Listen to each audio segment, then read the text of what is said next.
Good evening साथियों। आज मैं आपके सामने एमएम का एलजीएस का एग्जाम का क्वेश्चन पेपर लेके आया हूँ।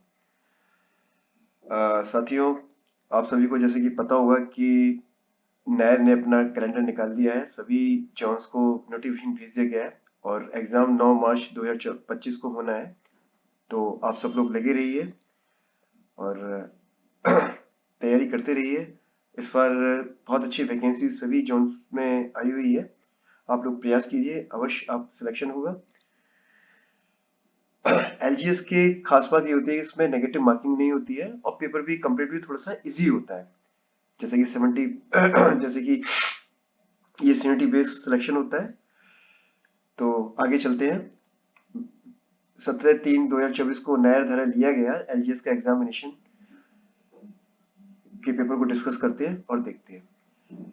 पहला क्वेश्चन है, electrode cutting and welding accessories are accommodated under which PL group. तो साथियों, ये पीएल ग्रुप आप सभी लोग याद जरूर कीजिए और आप लोग मुझे कमेंट कीजिए। मैं आपको ये पूरा आपको सेंड करूंगा, शेयर करूंगा और इस पर एक अलग की बनाऊंगा। अब जैसे कि इसमें पूछा गया 76, जो पीएल ग्रुप का जो सब ग्रुप है 76, वो है electrode cutting and welding accessories electrician and acceleration, यानी कि वेल्डिंग से संबंधित जितने भी आइटम्स होते हैं वो सारे 76 से रिलेटेड होते हैं। तो इलेक्ट्रोड कटिंग वेल्डिंग ऊपर किसका है? 76, ऑप्शन डी 76 का।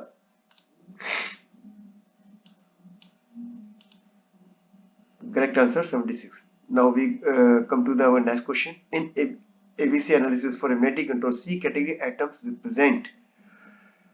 तो C कैटेगरी आइटम क्या रिप्रेजेंट करती हैं? तो हाई कंजम्पशन वैल्यू, उच्च दर वाली वस्तुएं, कम उपभोग मूल्य वाली वस्तुएं और निष्क्रिय आइटम। तो जैसे कि साथियों आपको पता होगा कि जो सबसे पहले आती है हमारी ए कैटेगरी, जिसकी वैल्यू कितनी होती है? 70% और इसकी क्वांटिटी लगभग कितनी होती है? 10%। अब हम जाते हैं बी में।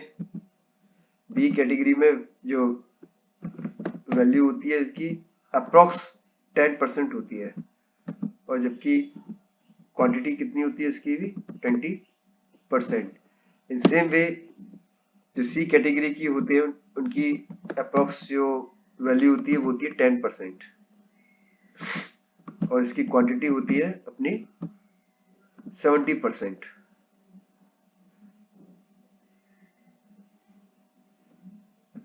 तो हमारा क्वेश्चन ये है कि सी श्रेणी आइटम प्रतिनिधित्व करते हैं, तो किसका करते हैं? कम उपभोग मूल्य वाली वस्तुएं, यानी जिनकी वैल्यू 10%, कम उपभोग मूल्य वाली। है बात किसी कर रहा है? मूल्य, यानी वैल्यू की बात हो रही है। यहाँ पे जो बात हो रही है ना, वो किसकी बात कर रहे हैं? ये वैल्यू। वैल्यू कितनी? तो ये होगी अपनी लो वैल्यू वाली की। तो उसका करेक्ट आंसर होगा 3, कम उपभोग वाली वस्तुएं। ये इसका आंसर हो गया, कम उपभोग वाली। Now we go to the next question कि सामग्री का वितरण और स्पेसिफिकेशन किसके बीच में स्पष्ट संचार प्रदान करने में मदद करता है? Discussion and specification of material help in providing unambiguous communication between. देखिए, जब तक हमारा जो डिमांड है उस पर क्लियर सामग्री का विवरण और स्पेसिफिकेशन नहीं होगा तो हम ना तो अपना जो टेंडर सही से फ्लोट कर पाएंगे, उसमें हम डिटेल नहीं डाल पाएंगे। हमें आइटम क्या चाहिए, क्या उसका स्पेसिफिकेशन चाहिए।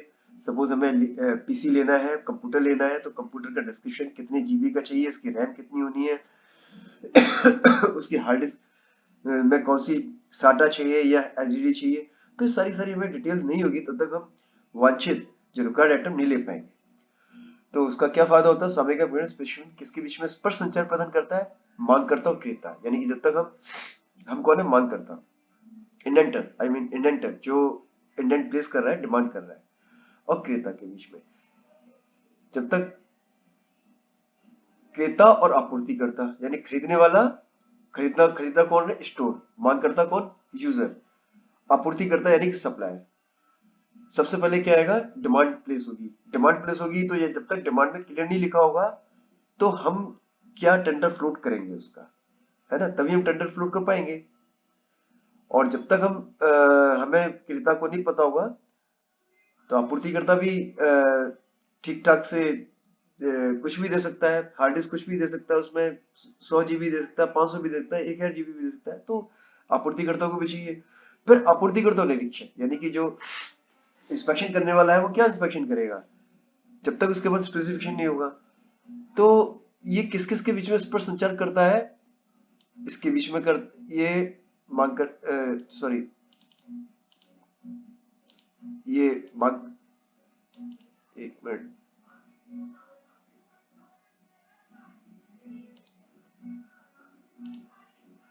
तो ये इसके बीच में भी कर रहा है, ये इसके बीच में भी कर रहा है, और ये इसके बीच में भी कर रहा है। ये सभी के बीच में इस पर संचार प्रदान करना है। तो उसका आंसर होगा all given options are correct.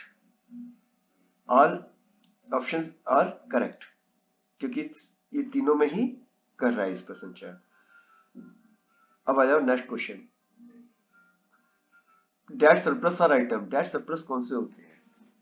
तो ये तो आप सब लोगों को पता होगी, दो टाइप के सरप्लस आइटम होते हैं, मूवेबल और नॉन मूवेबल आइटम्स। तो मूवेबल आइटम कौन से होते हैं जिनकी फ्यूचर में विद इन 2 ईयर सप्लाई होने के चांसेस हैं, सप्लाई होने की उम्मीद है। और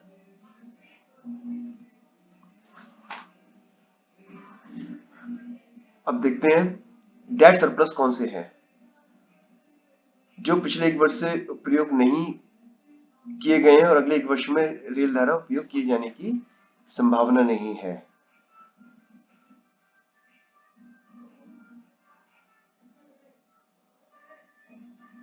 नेक्स्ट पर जाते हैं। ये जो पिछले एक वर्ष से प्रयोग नहीं किए गए, अगले 2 वर्षों में किसी भी रेलवे धारा उपयोग किए जाने की संभावना नहीं है। तीसरा, जो पिछले 2 वर्ष साल से उपयोग नहीं किए गए और अगले एक साल में किसी भी रेलवे धारा उपयोग किए जाने की संभावना नहीं है। और चौथा, जो पिछले 2 साल से प्रयोग नहीं किए गए, अगले 2 साल में किसी भी रेलवे धारा उपयोग किए जाने की संभावना नहीं है। तो इसका करेक्ट आंसर होगा 2, ये वाला। Which has not been issued for last 2 year, यानी कि 2 साल से जो इशूड नहीं हुए हैं और अगले नेक्स्ट ईयर में भी इनको उपयोग करने की संभावना नहीं है। तो उसका करेक्ट आंसर होगा 1344। Check digit for PL number with 7 digit. तो इसको हम साथियों मैं बताना चाहूंगा कि इसको मॉडुलस 11 भी बोलते हैं। मॉडुलस 11 कई बार पहले ये क्वेश्चन आ चुका है कि व्हाट इज द मॉडुलस 11। तो मैं एक minute, is there something wrong, I don't know. हाँ, तो उसको क्या बोलते हैं, मॉडुलस 11। अब मॉडुलस 11 क्या होता है, आई विल टेल यू, क्योंकि इसमें 11 से डिवाइड किया जाता है इसलिए इसको मॉडुलस 11 बोला जाता है। अब हम पहले इसको सॉल्व करते हैं। सबसे पहले डिजिट आया 3 में मल्टीप्लाई करेंगे हम किसका, 8 का, क्योंकि 8 डिजिट का जो पीएल नंबर होता है अपना 8 डिजिट का, तो उसमें कंटिन्यूस हम 7 तक मल्टीप्लाई करते जाते हैं और जो सम आता है उसका 11 का डिवाइड देते हैं। नेक्स्ट डिजिट पीछे से चल रहे हैं, 8 मल्टीप्लाई बाई 7, फिर ये डिजिट आई है 9 मल्टीप्लाई बाई 6, फिर आएगा 8 मल्टीप्लाई बाई 1, फिर आया 1 मल्टीप्लाई बाई 5, फिर आया 5 मल्टीप्लाई बाई 4, सॉरी एक गड़बड़ होगी, 8 7 6, एक मिनट गलती ये हो गई, ये हो गया 5, ये हो गया 4, ये हो गया 3, अब हम मल्टीप्लाई बाई 8 मल्टीप्लाई बाई 2। अब उनको मल्टीप्लाई करने में क्या क्या आया है अब हम देखेंगे इसमें। 8 2 या 16 is equal to 15 is equal to 4 is equal to 40 is equal to 54 is equal to 56 is equal to 24। अब हम इन सब का क्या सम करेंगे। 24 56 54 40 4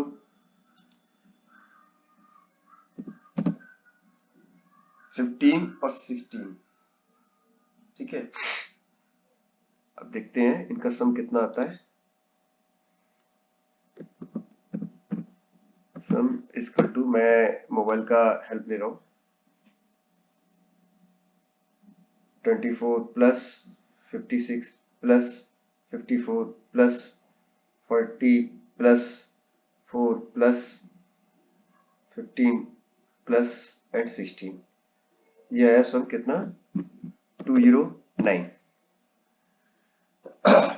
अब 209 में हम क्या करेंगे, it should be divided by 11। 209 divided by 11, तो 11 से भाग देंगे तो पहली बार जाएगा 11 एकम 11, बचा कितना 9, 11 नम्मा 99, तो रिमाइंडर कितना बचा 0। जो रिमाइंडर बचा है वही अपना चेक डिजिट होगा। तो हम देखते हैं इसमें जो हमारा जो चेक डिजिट है तो कितना आया 0, यानी ऑप्शन नंबर 4, राइट। अब we go to the next question. Custody store क्या है। एक्चुअली कस्टडी स्टोर वो आइटम होता है जो हम स्टोर डिपार्टमेंट को यूजर डिपार्टमेंट अपनी कस्टडी में रखने के लिए देता है। क्यों देता है, क्योंकि there are so many reasons, several reasons जिनके कारण वो देता है। और चूंकि ये तो कस्टडी में इश्यू तो मटेरियल यानी कि पहले हो चुका है, ये मटेरियल तो पहले से इश्यू हो चुका है, केवल कस्टडी में रखने के लिए दिया हुआ, जब भी उसको जरूरत पड़ेगी वो उसको उठा लेगा वहां से। तो इन दैट केस सभी सामग्री जो भंडार विभाग की अपेक्षा में नहीं, वो तो इन्वेंट्री है और ये चार्ज ऑफ नहीं है, तो ये ऑप्शन ए भी नहीं होगा। ऑप्शन जो 2 है इसका, सामग्री जो भंडार विभाग की अपेक्षा में जिसकी लागत वर्क्स में पहले ही की जा चुकी है, तो बिल्कुल ये इसका जो आंसर होगा वो यही होगा। सॉरी, फ्यूल लेता हूँ ये,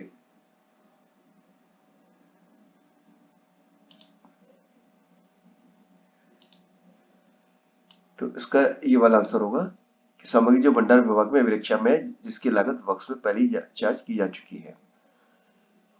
उपयुक्त विभाग की कस्टडी में भंडार भी नहीं है जिस सामग्री को विलय से जब्त किया ही भी नहीं है, तो उसका आंसर है हमारा 1350। तो उसका आंसर हमारा 1350 इस करेक्ट है। अब आ जाइए कि सार्वजनिक खरीद की नीति के अनुसार भारत में निर्मित ऑर्डर को प्राथमिकता किस अनुमानित मूल्य तक की खरीद को इस ऑर्डर में छूट दी हुई है। जो लोग परचेज सेक्शन में काम करते हैं, लोकल परचेज में या हेडक्वार्टर में काम करते हैं, तो उन्हें अच्छी तरह पता होगा कि ये इसकी जो वैल्यू है वो 5 लाख है, इसकी वैल्यू जो है 5 लाख है, तो इसका आंसर होगा 1354। या इट्स करेक्ट 1354। 5 लाख से कम के जो ऑर्डर है that can be non Angénieux, यानी कि जो विदेशी इंपोर्टेड आइटम्स हैं जिनके या जो डीलर्स हैं इंडिया में बैठे हैं उनसे थ्रू ये इंपोर्ट कर सकते हैं, ले सकते हैं उनसे। जैसे जी एग्जाम्पल फॉर जी है, या बहुत सारे जो अपने स्विट्जरलैंड के जर्मनी के बने हुए आइटम्स हैं जिनके डीलर इंडिया में है, उनसे हम डायरेक्ट अंडर 5 लाख की वैल्यू की है तो उनको ले सकते हैं। स्क्रैप सामग्री का आरक्षित मूल्य किसके आधार पर तय किया जाता है। देखिए इसके कई सारे पैरामीटर्स हैं, जो रिजर्व प्राइस होता है वो पूर्व में प्राप्त मूल्य भी होता है, आपका मार्केट रेट भी होता है, नेबरिंग डिपो हम और दूसरे डिपो की भी कंपेयर करके चेक करते हैं, और आंसर आ ही गया, दिए गए सभी विकल्प सही हैं, right. We come to the next question, turnover ratio क्या है? ये जब जो लोग एमसीक्यू तैयार करते हैं उन्होंने टर्नओवर रेशियो जरूर निकाला होगा, हालांकि आज की डेट में ऑटोमेटिक आईएमएस में निकल के आ जाता है, लेकिन हमें ये पता होना चाहिए कि टर्नओवर रेशियो क्या होता है। एक मिनट, सबसे पहले ऑप्शन पे जाते हैं, क्या क्या है? वित्तीय वर्ष में प्राप्तियों का कुल मूल्य वित्तीय वर्ष में निर्गमों के कुल मूल्य के विभाजित 100 से गुणा, ये भी गलत है। वित्तीय वर्ष में निर्गमों का कुल मूल्य वित्तीय वर्ष में प्राप्त, दिस इज आल्सो रॉन्ग। हाँ, जैसे कि TR stand for the closing balance, समापन शेष को वित्तीय वर्ष में निर्गम के मूल्यों से विभाजित किया गया गुणा 100 से गुणा किया गया। देखिए एक्चुअली ये टर्नओवर रेशियो क्या होता है इसको मेरे कई साथियों ने कहा कि यार एक बार टर्नओवर रेशियो जरूर बताना। सपोज आपके यहाँ हर महीने 2 किलो चीनी उठती है, ठीक है, साल की आपकी रिक्वायरमेंट कितनी होगी? 24 किलो की। तो आपने कितना बार मार्केट से चीनी खरीद कर इश्यू किया, दैट इज द इश्यूज, कि आपने कितनी इश्यू की एज पर बैलेंस, और बैलेंस भी आपके पास कम रहा। और मैं बताना चाहूंगा कि जो ऑप्टिमल लेवल है रेलवे बोर्ड धारा 17% है। अब हम यहाँ पर एक मिनट देखते हैं, सपोज मैं चीनी शुगर के एग्जांपल से लेते हैं, हम यहाँ पर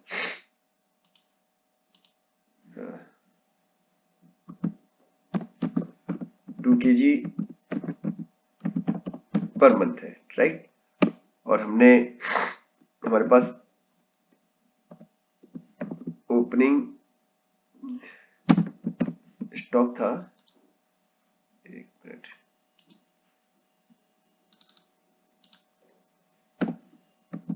5 kg का, राइट, और हमने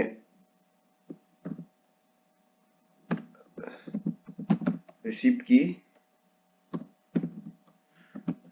20 kgs, राइट, और टोटल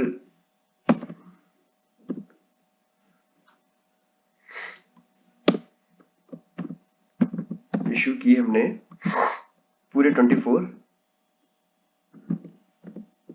kg की पूरी। तो हमें टर्नओवर रेशियो निकालना है इसका, तो क्या करेंगे कि हमने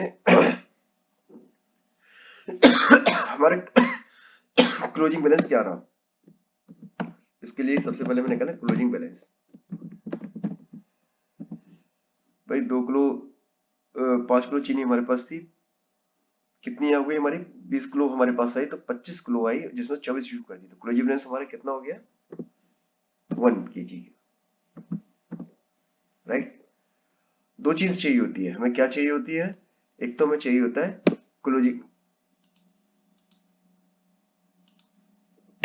क्लोजिंग बैलेंस चाहिए होता है, और दूसरा क्या चाहिए होता है हमें? Total issues during the year. Issue हमारा कितना था? 24 kg। तो अब टी आर रेशियो बराबर क्या होता है? Closing balance upon 24 kg issues, that is 1 divided by 24, और इसमें मल्टीप्लाई कितने का करेंगे हम? 100 का। Let's see what's the answer.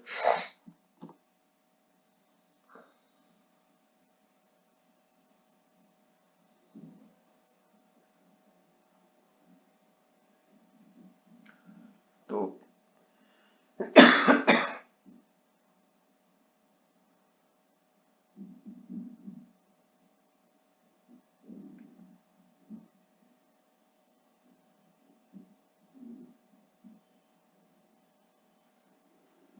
ये बराबर आया हमारा 4.16। हालांकि ट्यूआर कम है क्योंकि खतरे का निशान है। खतरा क्यों है? क्योंकि हमारे पास क्लोजिंग बैलेंस एक रहा, जो कि एक नहीं रहना चाहिए। क्योंकि अगले महीने इशू करने के लिए हमारे पास कुछ भी नहीं है। ठीक है, तो फॉर्मूला इसका यही है, closing balance upon total issue during the year multiply by 100। और रेलवे बोर्ड ने जो डिसाइड किया हुआ है ऑप्टिमम, वो कितना है,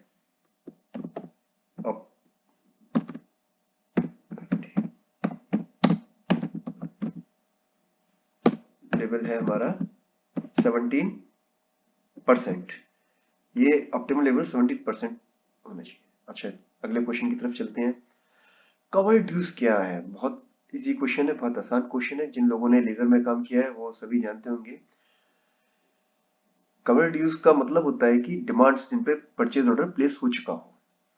जो भी हमारी डिमांड्स हैं, टेंडर्स हैं, जो भी माल नहीं आया हुआ है, कंप्लीट नहीं हुआ है, माल नहीं आया हुआ है, लेकिन उसमें पीओ पड़ा हुआ है, पीओ प्लेस हुआ है हमारा।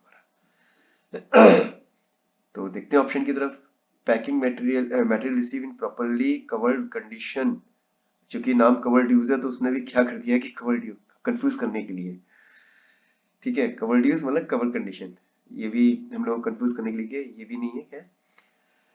और quantity for which purchase order for the material has been placed but material has not been received and accounted for. बिल्कुल करेक्ट, यही होना चाहिए आंसर। सामग्री जिसके लिए क्रय आदेश दे दिया गया लेकिन सामग्री प्राप्त नहीं हुई है और उसका हिसाब किताब भी नहीं किया गया, तो उसका जो आंसर है वो यही होना चाहिए, राइट। और देखते हैं अगले ऑप्शन की तरफ। Material for which funds have been arrange, नहीं, फंड से कोई लेना देना नहीं है। Quantity for which purchase order is yet to be place, वह मात्रा जिसके लिए क्रय आदेश अभी तक नहीं दिया हुआ है, तो ये तो अभी पेंडिंग डिमांड होगी हमारी। Not pending demand, sorry, pending intent था, तो बिल्कुल सही है, वही आंसर है उसका। सामग्री जिसके लिए क्रय आदेश दे दिया लेकिन सामग्री प्राप्त नहीं हुई है। अब चलते हैं हम अपने नेक्स्ट क्वेश्चन के लिए। Wheel and axle are purchase by. देखिए, जो रेलवे बोर्ड है वह बहुत सारे आइटम्स खरीदता है, और ये तो रेल व्हील फैक्ट्री तो बनाती है, और मैं भी बताता हूँ रेलवे बोर्ड क्या क्या आइटम खरीदता है। इसका आंसर रेलवे बोर्ड ही होना चाहिए।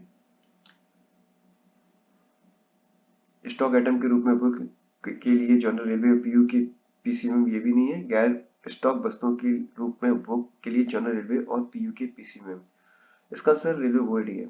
रेलवे बोर्ड सेफ्टी आइटम है, और इसको रेलवे बोर्ड ने अपने लिए रिजर्व किया हुआ है। मैं बताना चाहूंगा कि रेलवे बोर्ड क्या क्या खरीदता है।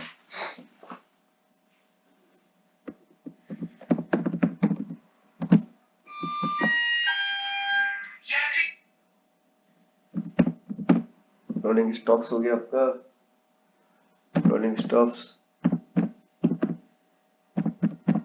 कंप्लीट यूनिट,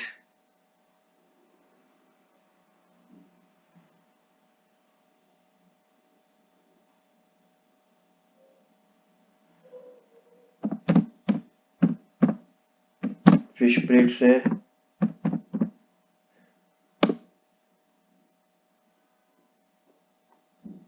ये है आपका कास्ट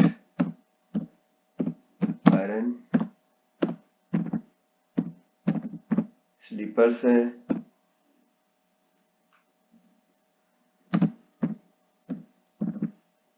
व्हील्स हैं,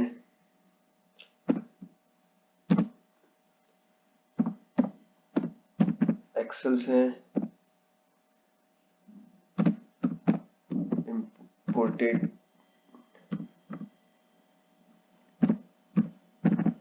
स्टील्स हैं,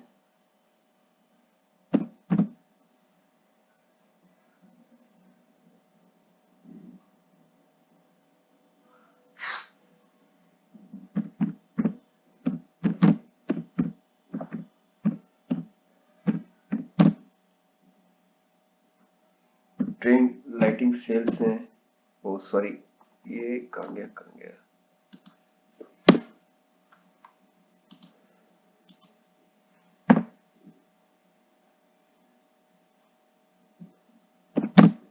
ट्रेन लाइटिंग में यूज होने वाली लैंप्स है। ये ज्यादातर ये अपना रेलवे बोर्ड ही खरीदता है। अब आते हैं हम नेक्स्ट क्वेश्चन की तरफ। अनसॉलिसिटेड ऑफर, हालांकि ये कंसेप्ट तो अब खत्म हो चुका है अनसॉलिसिटेड ऑफर का। पहले होता था जब हम टेंडर बॉक्स में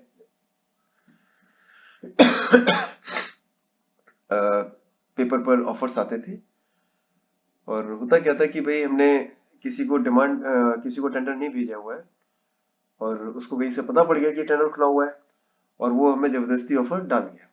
तो अनचाहा ऑफर, इसका मतलब वही है, ऐसी फर्म से सीमित निविदा के विरुद्ध प्रस्ताव जो पंजीकृत नहीं है, इसमें रजिस्टर्ड से मतलब नहीं है। उस फर्म से सीमित निविदा के विरुद्ध प्रस्ताव जिसे निविदा नहीं भेजी गई थी, यानी बिन बुलाए मेहमान, शुद्ध हिंदी में जिसको हमने शादी का कार्ड नहीं दिया था फिर भी वो आ गया, तो उसे क्या बोलेंगे? अनसॉलिसिटेड ऑफर, अनचाहे ऑफर। भाई शादी का कार्ड दिया नहीं, उसे पता पड़ गया, उसने डाल दिया। तो ऐसे ऑफर्स को जिसमें हमने टेंडर से कॉल नहीं किया था उस फर्म से और जबरदस्ती वो कहीं से पता पड़ा, हो सकता है किसी भी दूसरी कंपनी से जिसको हमने टेंडर भेजा था या स्टाफ के द्वारा या XYZ कैसे भी उसको पता लगा, तो वो हमें जबरदस्ती ऑफर उसका डाल दिया। तो हम उसे क्या बोलते हैं? उस फर्म से सीमित निविदा के विरुद्ध प्रस्ताव जिसे निविदा नहीं भेजी गई थी, जिसको हमने निविदा भेजी नहीं गई है और वो हमें डल गया, यानी कि बिन बुलाए मेहमान। राइट, अब चलते हैं नेक्स्ट क्वेश्चन। पहले आंसर चेक कर लेते हैं क्या इसका 1374 ये, हाँ राइट ठीक है वही है 1374। अब चलते हैं, what is the economic order quantity? Economic order quantity वह होती है कि जिसमें हमारी कैरिंग कॉस्ट और ऑर्डर कॉस्ट सबसे कम आती है।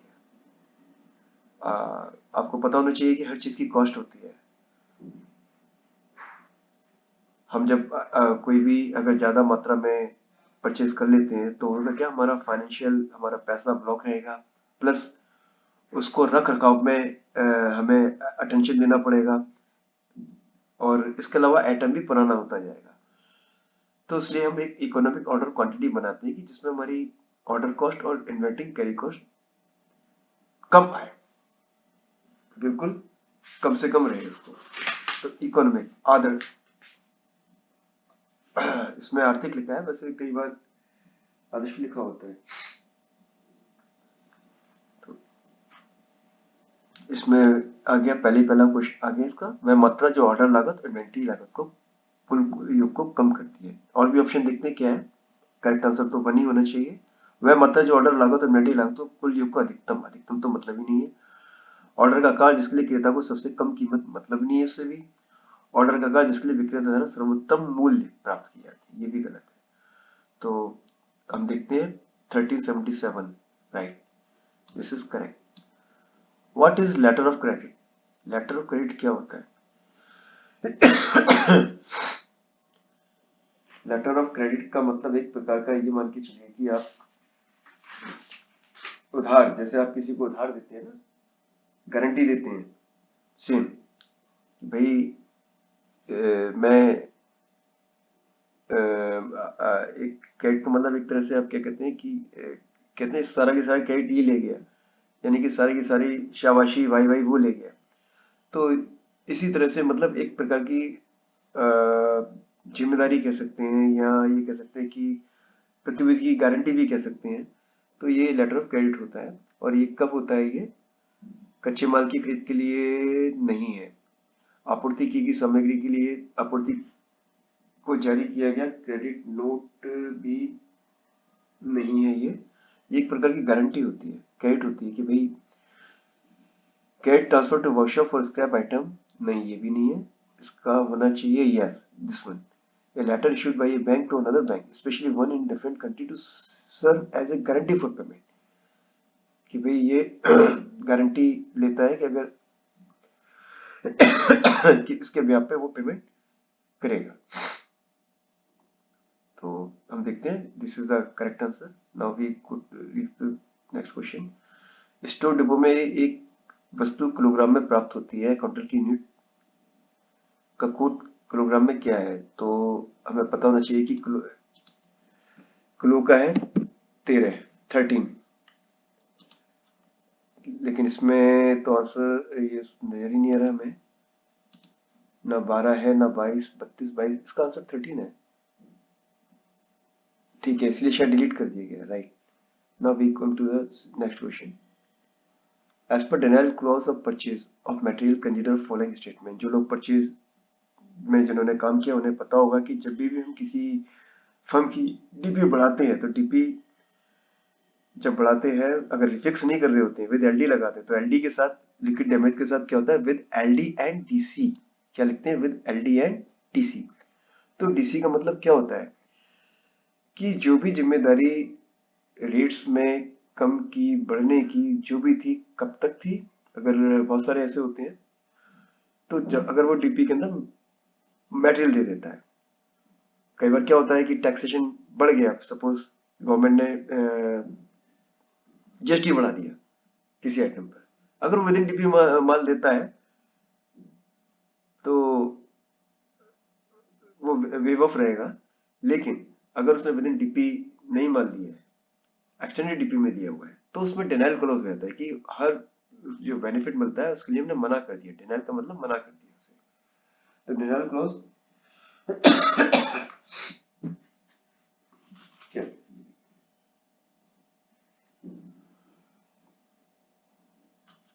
करों में कोई भी वृद्धि या मूल्य भिन्नता के कारण कीमतों में बढ़ोतरी को विस्तारित डिलीवरी अवधि के दौरान आपूर्ति की मात्रा के लिए विक्रेता द्वारा बहन किया जाता है। बिल्कुल सही। अगर कोई भी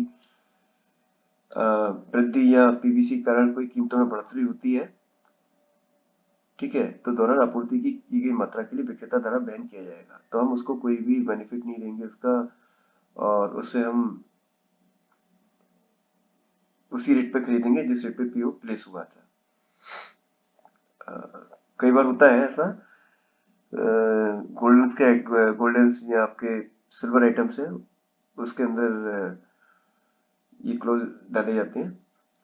एक्सटेंडेड डीपी के अंदर आपूर्ति की गई मात्रा के लिए विदेशी विनिमय दर के में किसी भी प्रतिकूल उतार चढ़ाव का भी बिल्कुल ये भी विक्रेता को करना पड़ेगा अगर वो विद इन डीपी मटेरियल नहीं देता है तो। सेम वही वाली बात है, पीवीसी के कारण मूल कीमतों में गिरावट के लिए खरीदार को पुनः प्राप्त करने का अधिकार सुरक्षित है। बिल्कुल। क्या हो गया, purchase reserve the right to recover for any downfall, revision in statutory duties and for down revision in the price due to price variation clause for supplied material during extend DP। तो ये सारे की सारे correct है। Let's see, all 1 2 3 are correct as per canons of financial propriety। Please read the following statement carefully। Public money should not be utilized for the benefit of a particular person or section of the community। ये जरूर याद करिए, इसमें से एक question जरूर आता है और पूरा पढ़िए, ज्यादा टफ नहीं है। पहले तो लिखना पड़ता था, तो सीबीटी है तो कोई दिक्कत नहीं है इसमें। Amount of expansion involve in significant, ये बिल्कुल ठीक है, ये उसमें लिखा हुआ है। पहले तो मुझे भी डाउट हुआ था कि ये कैसे हो सकता है, पर देखा कि इसमें है। ये भी कैनन्स ऑफ फाइनेंशियल प्रॉपर्टी में आता है। ये कर सकते हैं खर्च जब उस व्यय की जो राशि है वो नगण्य है, बहुत ही मामूली सी अमाउंट है। Claim for the amount could be enforce in court of law, ये भी बिल्कुल करेक्ट है, ये भी इसमें लिखा हुआ है। The expenditure is in pursuance of recognised policy और कस्टम, बिल्कुल ठीक, ये भी लिखा हुआ है इसके अंदर। तो ये all the threes are correct. हाँ बिल्कुल सही है, ये सारे हमारे करेक्ट हैं। Calculate total value of offer of basic price at the rate rupees 250 plus packing charge 10% freight 20 each plus GST 10% credited। This is a very easy and all of you can do easily। तो let's see, सबसे पहले आप देखिए कि price कितना है 250 into 10, quantity कितनी है 10 है, तो हमारी वैल्यू कितनी होगी 25,000। अगला क्या है, पैकिंग चार्ज 10%, तो पैकिंग कितनी होगी 10%, 250 हो गई, राइट। अगला फ्रेट ऑफ रुपीज 20 ईच, यानी कि 20 ईच के मतलब, तो फ्रेट हो गया हमारा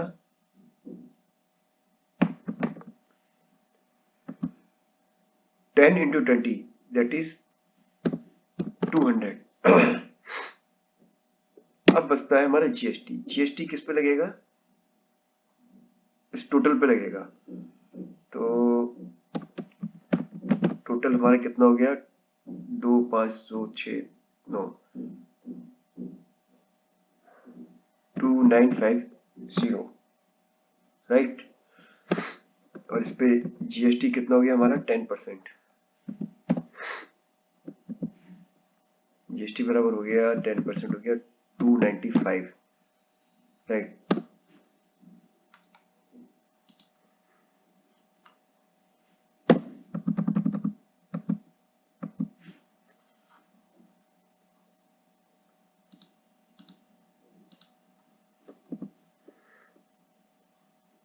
अब टोटल लगाएंगे तो कितना हो गया? 3245, राइट। 5 594 9 2 11 12, ठीक है, करेक्ट हो गया हमारा आंसर 3245। लेट्स सी, तो 3245 is given here. This is our answer. Now let's check 3245, right. Under व्यवहार से विश्वास। व्यवहार से विश्वास में क्या हुआ था कि ये 2 साल पहले, 2 साल पहले क्यों, लास्ट ईयर की बात है। इसमें कोरोना पीरियड के टाइम पर जितने भी एमएसएमई एक टाइम ड्यूरेशन दिया हुआ था, जिनकी एलडी कटी हुई है या परफॉर्मेंस गारंटी कटी हुई है या जिनकी ईएमडी जब्त हो गई है, तो उसका 95% सरकार ने वापस कर दिया था। आप पोर्टल आई उसको खोलोगे, उस पर लिखा हुआ था व्यवहार से विश्वास, आप उसको देखोगे। और मैंने भी कईयों की रिफंड की है। तो इसका करेक्ट आंसर होना चाहिए this one, 95% of forfeited amount, forfeit amount का। For import consignment agency commission is to be paid in. ये थोड़ा सा समझने के लिए ये रटना पड़ेगा। एक्चुअली क्या है कि आयातित खेप के लिए एजेंसी कमीशन का भुगतान किया जाना है, ठीक है। For imported consignment agency commission is to be paid in, right. किसमें करना है? Foreign currency at TT buying rate,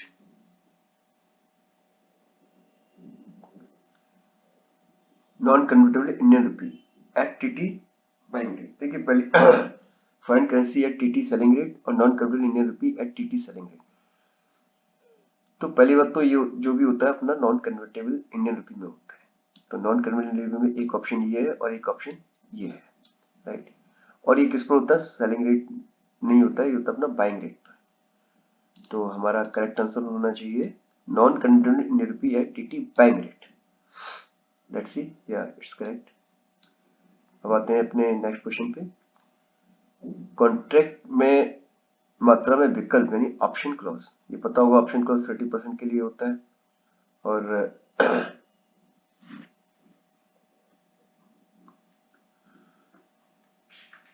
निविदा, while deciding the acceptance of tender contract with the value quantity and the 30% option clause will be included in the value of tender offer determining the level of competency of acceptance, ठीक है। तो जब हम accept करते हैं tender, value of quantity under plus 30% option clause will be included in the value of tender for determining the level of competency of acceptance। बिल्कुल। निविदा अनुबंध की स्वीकृति तय करता है स्वीकृति की योग्यता के स्तर को निर्धारित करने के लिए 30% विकल्प के तहत मात्रा का मूल्य निविदाओं के मूल्य में शामिल किया जाएगा। बिल्कुल ठीक है। और इसका आंसर भी यही होना चाहिए। ये भी नहीं, कुछ भी नहीं देखते हैं। अरे वीडियो काफी लंबा हो गया, चलो ये देखते हैं। एक 4 करेक्ट आंसर 1409, 1409 या नेक्स्ट करेक्ट है। As per model SOP issued by Railway Board, please read following statement carefully for power implementation of single tender for non-PSC item। किसके लिए? ये याद रखना, non-PSC item without finance concurrence। ये भी याद रखना, without finance concurrence where there is a single approved source on list issued by RDSO। देखो जी इसमें गलती क्या है भाई, स्टोर डिपार्टमेंट की तो गलती नहीं है। जब RDSO या PUs में एक ही सिंगल अप्रूव सोर्स है, ठीक है, और आइटम क्या नॉन PSC आइटम है, सिंगल सोर्स है, तो इसमें हमारी कोई गलती नहीं है और मजबूरी है हमें करना विदाउट फाइनेंस कंकरेंस। अब ये कह रहे हैं विदाउट फाइनेंस कंकरेंस के, तो SOP आप पढ़ोगे तो वहां आएगा PC में full power with their power of acceptance, right? CMM full power up to their power of acceptance, और ये क्या लिखा है DPCMM full power up to their power of acceptance।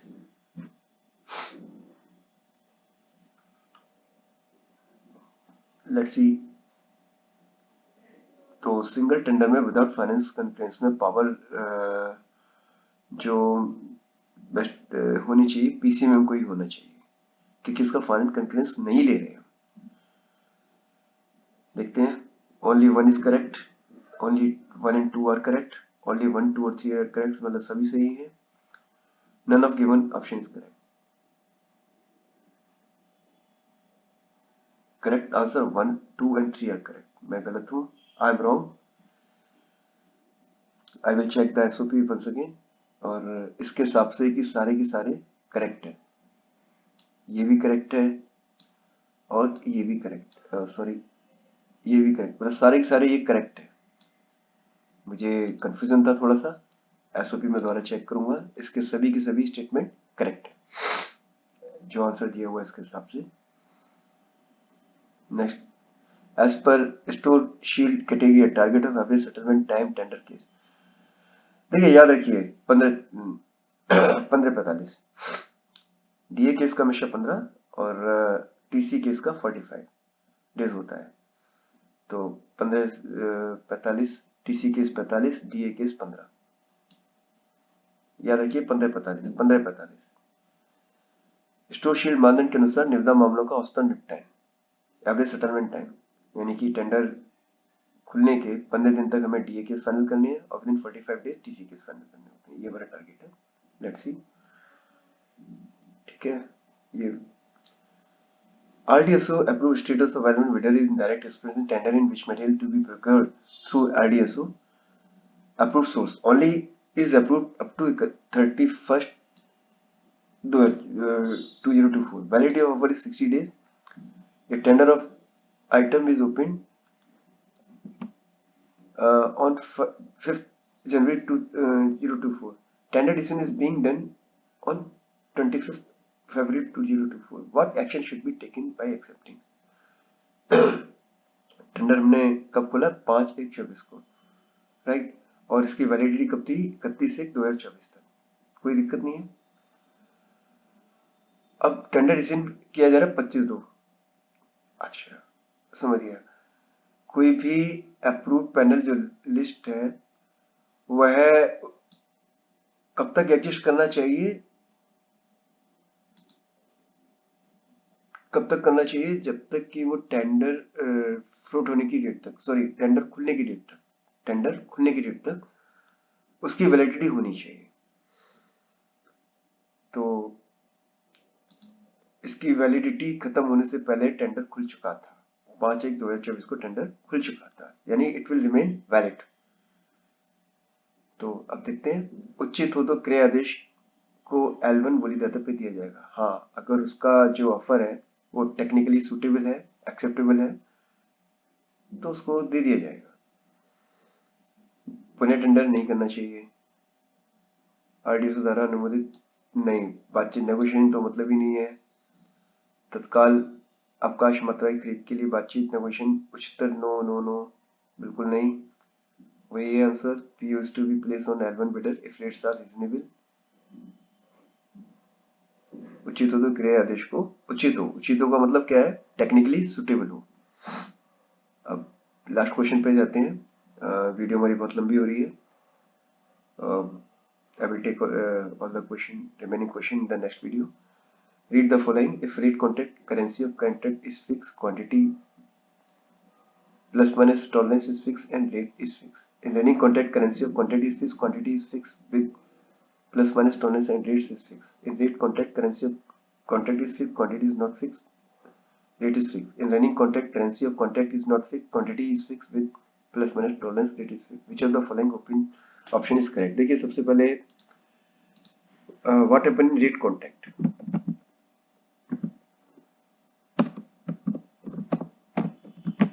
Rate contract में क्या फिक्स होता है? Only rates are fixed rate contract में। करेंसी तो सभी में होती है। और आरजीसी, अरे ये क्या हुआ?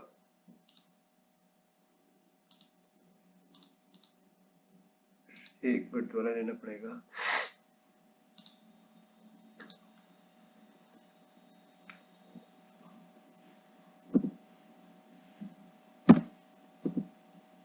आरसी में क्या होता है? Only rates are fixed. और जबकि आरजीसी एक्चुअली क्या शॉर्ट में रनिंग कॉन्ट्रैक्ट को आरजीसी बोलते हैं।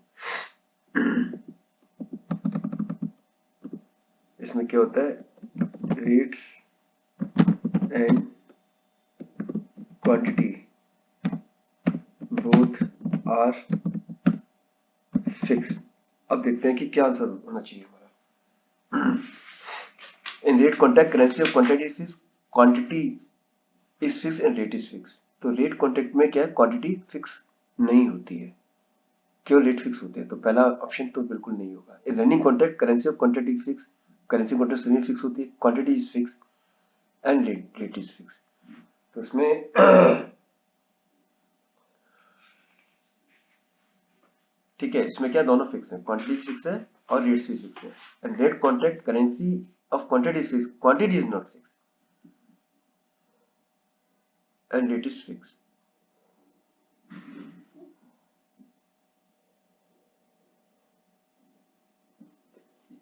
ठीक है। और रनिंग कॉन्ट्रैक्ट में currency of contract is not fix.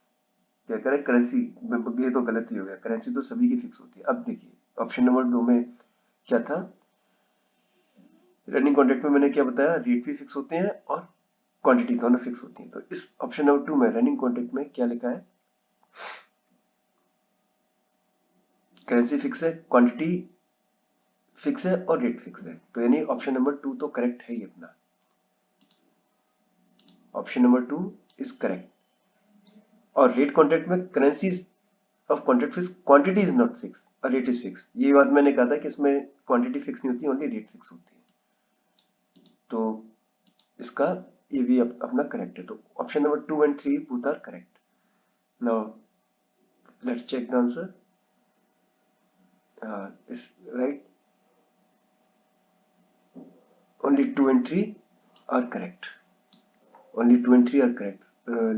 I conclude the videos as तबीयत ठीक नहीं है। मैं आज यहीं 25 क्वेश्चंस पर ही मैं conclude कर रहा हूँ। And I will take all the remaining question in my next video. Thank you. Thanks for watching me. और मुझे झेलने के लिए धन्यवाद। Thank you. पढ़ते रहिए, प्रैक्टिस करते रहिए। Right, thank you.